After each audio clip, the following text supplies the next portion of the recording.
हे असं माझ्यासोबतच नाही तर प्रत्येकासोबत होत असेल.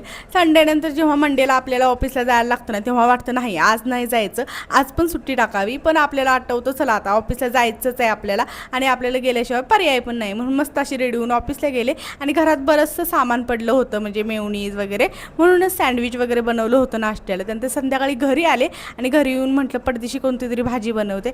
तर बघते तर एवढी सारी कोबीची भाजी सकाळची शिल्लक राहिली होती. आता ही तर मी फेकून देणार नव्हते म्हणून म्हटलं चला पटपट होणार पदार्थ बनवून घ्याव्या. आता पहिलं भाकरी बनवून घेते म्हटलं. आता भाकरीचा हा माझा डब्बा बघून तुम्ही हसू नका कारण माझं पीठ संपलं होतं म्हणून या छोट्याशा डब्यात मी काढून ठेवलं होतं. त्यानंतर पडदेशी भाकरी बनवायला घेतल्या आणि आता गरमीत नाचणीच्या भाकरी खाल्ल्यानंतर ह्याच्यापेक्षा स्वर्गसुख कोणतं असू शकतं कारण एवढं भारी लागतात ना. मला पण आवडतात, नवरोबांना पण आवडतात म्हणूनच बनवल्या होत्या.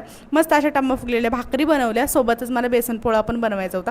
तोंडी लावायला बेसन पोळा खरंच खूप टेस्टी लागतो कारण भाजी असली ना तो पण खायला मज्जा येतो म्हणूनच आज बनवायला घेतला होता. आणि खरं सांगू का आजचा बेसन पोळा खरंच खूप टेस्टी झाला होता कारण इतक्या दिवसांनी मी बनवला होता आणि खूप दिवसांनी कोणता पदार्थ आपण बनवला ना तो खरंच खूप टेस्टी होतो असं माझं म्हणणं आहे. तुमच्यासोबत पण असं कधी होतं का मला कॉमेंट करून नक्की सांगा. त्यानंतर मस्त असं जेवण वगैरे वाढून घेतलं आणि असा काहीचा मंडे घालवला आणि चला बाय भेटू.